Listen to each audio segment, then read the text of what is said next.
Hey guys, what's up? Zach back at it here again today finally for Down South Racing here again. I know guys, it's been a super long time. Not even really sure how many of you still even keep up with me, but my life's been a little bit of a roller coaster for the past few months. But I'm kind of finally settled in.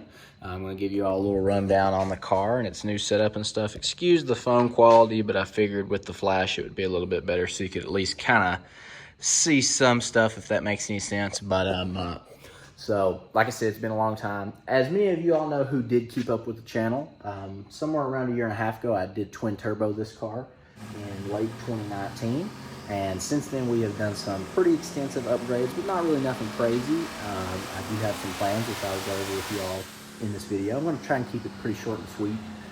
But long story short, if you follow me on Instagram, you know today I finally got my F14 beadlock drag pack on. You can see there it's got actual beads and stuff. But since the inception of the car becoming twin turboed, I have done a few changes to the kit. It's still basically an On3 kit, but now you will be able to see down in here, hopefully, it has a BMR K-Member, and if you can see just down there, it now has comp water-cooled instead of the oil-fed, so you can see I have a cap on my old oil cap right there. I need to just get a normal one, but that's where the scavenger pump for the oil return system used to go on the On3 oil-cooled turbos, but now I have comp water-cooled triple ball bearing 6265 turbos now. The car is definitely a lot different. I'll insert a quick clip, but with a small issue on the 3/4 shift, the car did actually go 10-13 at 140 miles an hour. But it's still on the stock converter for now, so I did recently just put this 28 on because the car is going to be getting a converter along with other things, which I'll go over here very soon. But I went 1035 at 141 the other day at the track. So like I said, converter and drive shaft are kind of first and foremost on my list. Real quick rundown, the car does have just a Sai Li return style fuel system, you can kind of see right there. But I am going to haven't made my mind up 100% if I'm going to go with the 4 triple or a lethal triple. But those are obviously on the agenda because we need more boost. And my tuner, Blankenship, who I think is one of the very, very best, thinks that my car probably could take another couple, maybe 3 pounds of boost. I have spoken with Sai Li personally. He says this kit is good for 950 wheel, but that's subjective to dyno, and I don't really care about dyno numbers, but they are a super, super good tuning tool. I know before these turbos, I don't think that would affect it much because it's generally based off boost. My car was somewhere around 70% injector duty cycle. So, that leaves us a little bit of playroom. I know most people, I think the rule of thumb is, don't really go over 85% to be safe. But I'm doing a triple pump more for safety, if that makes any sense, because basically what can happen is if you only have 2 pumps and one of them goes down, you can obviously run into some major issues. And I'm sorry about the wind has actually decided to start blowing, but doing that just for some added safety. I don't really have a set goal. I mean, to make 1,000 would be awesome, and this kit's definitely now capable of doing it. I had pretty much maxed out those little 55 On3s, and I have no hate on them whatsoever. My car now has 90,000 miles on it. I got 26,000 miles out of those On3s, and I sold them. I mean, they were still in perfect working condition. But, just definitely was time for an upgrade. And the reason I've been able to do this stuff is because I've been blessed with a new job, and that pertains to that beautiful 2021 F250, which is also mine now, but that's going to be probably the next video I make. I'm going to kind of go over how I ended up with that. I'll go over the specs and everything on that, but it has to do with my job, and I'll go over all that as well, like I said. But yeah, back to the car. The car has 90,000 miles on it. I put about 4,000 with these comp turbos. Just got a fresh oil change and greased the turbos up the other day, and like I said, I took it to the track, and I did end up going 1035 at 141 miles an hour. So, I'm very pleased with that. The car now does consistent 5.5 to 5.6, 60 to 130s on the full drag pack. K-Member. I don't have back seats, but I never have. But I would consider this basically a full weight car minus the K-Member, if that makes any sense. Still stock brakes, and it's got tons of BMR suspension on the back. So it's probably gained a few pounds, if that makes any sense, from all the extra bracing and stuff like that. So I'd say the K-Member, which is supposed to save like 53 pounds or something like that, deleting the sway bar, I'd say that it brought the car back to, you know, pretty close to what it was when it was stock. My best guess is the car weighs between 3,700 and 3,800 pounds. When I first weighed the car when I got the turbos, it was 3,780 pounds, but I since added a axle back exhaust. That was with the exhaust dumped at the rear axle. So I know those Corsa Sport mufflers are somewhere in the neighborhood of, 50 to 60 pounds for sure. But like I said, I would assume the car is between 3,700 and 3,800 on the drag pack with the K-Member and stuff like that. But quick rundown on the drag pack. I did go 18s just because that's what I could get. So the front's an 18x5 with a Mickey Thompson Sportsman SR 26x6x18. The rear is obviously the 17x10 beadlock Forge Star. And like I said, I went with the 28, which is a 305/45/17 ET Street R.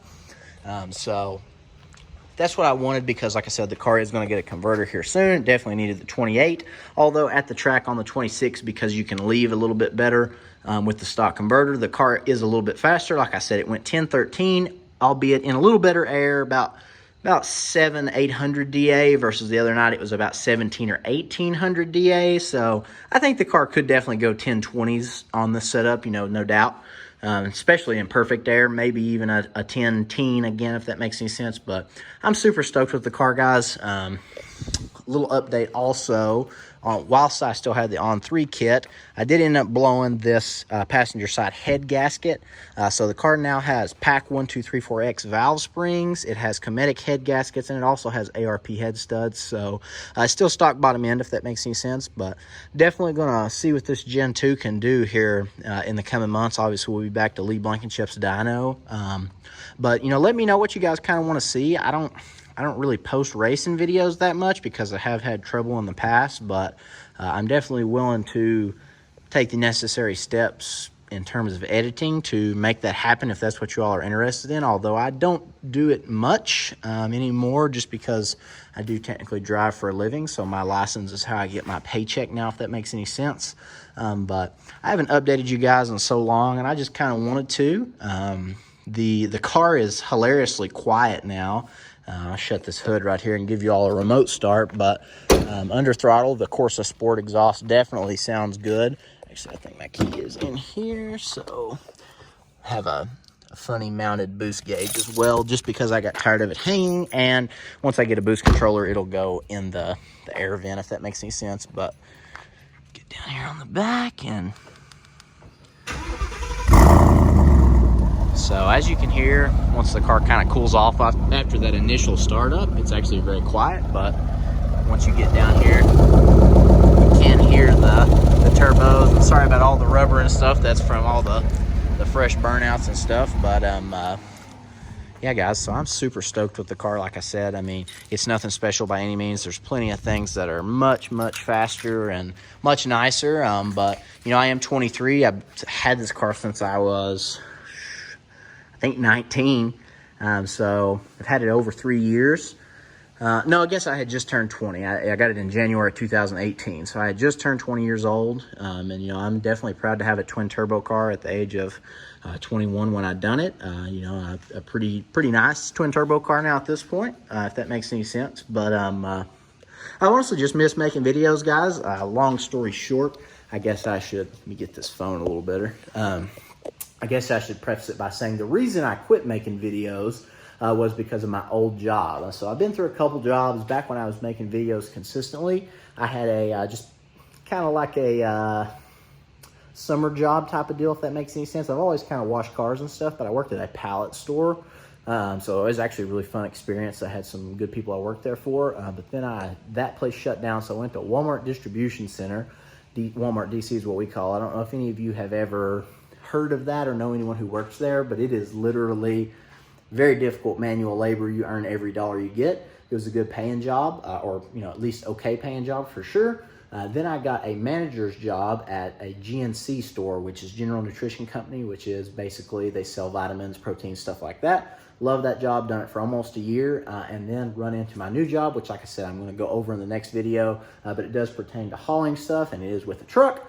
So I get to travel the country, which is awesome. very thankful, super blessed and stuff like that. But that job has allowed me to kind of get back on track modding the car. Is very hard to mod the car, deal with everyday life and bills just like we all have on a subpar salary, if that makes any sense. So, but definitely doing better now, and I'm super, super thankful for that. But like I said, I just miss making videos for you guys, and I'll put in a few clips and stuff like that of the car at the track, and maybe like a picture of underneath with the new turbos and stuff like that, because I know I have one.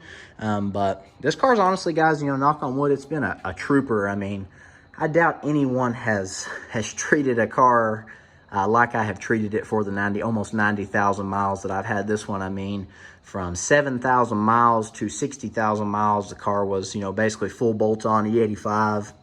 The car saw 8,200 RPM on the regular, and I loved it. Palm Beach Dyno, shout out to them. They had the car running super, super well. I have went boost, and I think anyone who boosts a car will tell you, you do lose kind of some of the fun aspect when you boost a car, because things can start to break, and I've had many troubles. You know, you all know I blew my transmission, had to get that built. I've had several boost issues, wastegate issues, fuel issues at first when I tried to be a cheap ass and I went with a DW400 and a booster pump instead of a return style fuel system. But like I said, guys, I've kind of pieced this car into a nice platform at this point. It's just basically begging for more power and a better way to put it to the ground with a converter and drive shaft, and, you know, just more drivetrain upgrades. But I think the Gen 2 motor is, you know, super reliable. I mean, this thing's got 90,000 miles on it, 30,000 miles on it boosted, seeing 750 plus wheel. I'll touch on that. I don't know what the car makes right now, guys, but the best guess is somewhere around 800 to the tire, because like I said, the car does go mid 560 to 130, and that definitely seems to be on par with such as that. I do think in better air it might possibly dip into like the 5.3 range just on this setting. The car has never been turned up. It's always been on wastegate, which is a 12-pound spring. On the old turbos, it made about 11 pounds. On these, it seems to make about 11.5 to 12, if that makes any sense. I guess just the bigger turbos, more flow, better flow, less back pressure, stuff like that definitely help. I do attribute blowing the wastegate to two things. Obviously just use and mileage, and just the fact that the old turbos had some back pressure issues with this full exhaust, and I think that finally just kind of snuck up on me. But like I said, my man Johnny Brady, who built my transmission out in Bowling Green, Kentucky, got me squared away with the head studs and valve springs and head gaskets and stuff like that. So definitely check him out if you all need anything. He also put on my new turbos and stuff for me and my K-Member. So definitely check him out if you guys need anything like that. I'll go over, I guess, real quick. The car does have a few issues, guys, that I'm getting fixed here soon. I'm not perfect. I'm not going to act like I am. My car has been succumbed to the, I guess, corrosion on the hood, if that makes any sense, that a lot of these Mustangs suffer from. So, you all help me decide. Would you save money and just probably paint the stock hood, or would you get a carbon hood? Another issue is this headlight has now been kind of waterlogged. Don't really particularly know how that happened. I'm going to assume it was when I hit some, I think I posted on Instagram, guys, but actually last year I actually run over something in the road, and it basically ripped my half my front bumper off. So that's probably what happened, because it ripped the wheel liner out. I'm sure it got a few drops. That's just condensation. There's probably only a few drops in there. That's another thing, though. I did get a new front bumper. If you follow me on Instagram, you already knew that. I got a GT350R splitter and some RTR lights. The bottom ones do not work. They work partly, but I unplugged them because they, like I said, partly work. Only other issue is very angrily, I did get door dinged at my old job right there in a pretty bad spot in the back fender in that line. So that's all going to get fixed, but it's, not really a top priority, if that makes any sense. I've always wanted the F14, so I finally kind of got that. And basically, guys, the car is just, like I said, it's ready for more power, and I'm going to do that. Like I said, converter, new fuel system, boost controller, supporting things that need to go with that, obviously retune.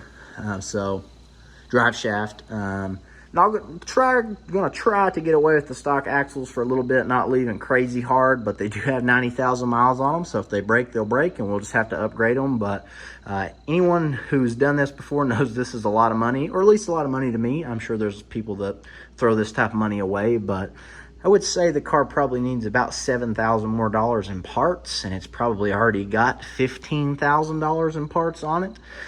So it's definitely expensive. Like I said, anybody will tell you that.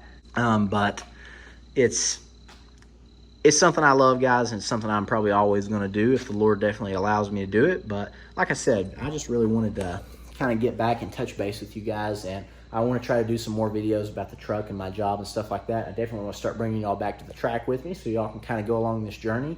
This is something anybody can replicate as long as you're a hard worker.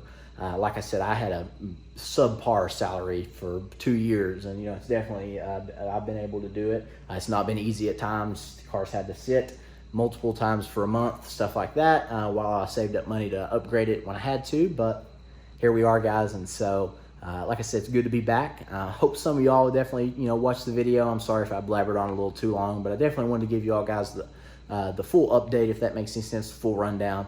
And as always, Team Lethal hooked me up. Logan Skatsberg hooked me up with my wheels, but I did have to order my tires through Zero N Racing. Mark Odom hooked me up. If anybody's trying to buy any parts, you know that it's almost impossible. So they had a set in stock, and I ordered them from them. Super nice, super friendly, real fast transaction. They got them squared away and sent to me. But basically, guys, like I said, y'all are going to come on this journey with me, if that makes any sense. And I can't wait. I've always dreamed of having the correct setup, if that makes any sense. My car's great for a daily driver. I drive it to California right now. And that's awesome in itself, if that makes any sense. But now that I do have a really nice truck to drive around, the car can kind of take the next step. I don't have to be as docile with it or as worried about breaking it, blowing it up, stuff like that. I'll go ahead and say, towards the end of the year, hopefully everything works out. This car's going to definitely see some major boost, and what we say is go or blow. So I'm going to put this little stock bottom end Gen 2 to the test. But basically, guys, just want to give you all an update. Definitely follow me on Instagram at DownSouthRacing606. I post on there a lot more frequently if you haven't already. And so you can kind of keep up with me as what I do a little bit better on there. But other than that, guys, like I said, the car definitely, I think it's starting to look good, other than a few little mishaps and stuff with it. But easy fixes, if that makes any sense. Just stuff happens, and like the door ding, that's going to happen if you drive the car a lot, which I have, and I'm super proud of the fact that I have driven this car. Some people buy cars to just basically let them sit, if that makes any sense. I'm not one of those people. And I'm proud of that, if that makes any sense. I use my toy, and I've had a great time with it. But it's time to kind of take it to the next step, guys, and I'm super excited about that. So like I said, definitely subscribe if you haven't already. Follow along. Feel free to PM me, guys. Ask me any types of questions. Comment down below. I try to respond best I can, but I'm not always great because I am on the road quite a bit. So yeah, basically that's it, guys. So like I said, it's super great to be back. I've enjoyed making this video. I hope you all have enjoyed watching it. And basically, until next time, as I always say, peace out. I'll catch y'all then.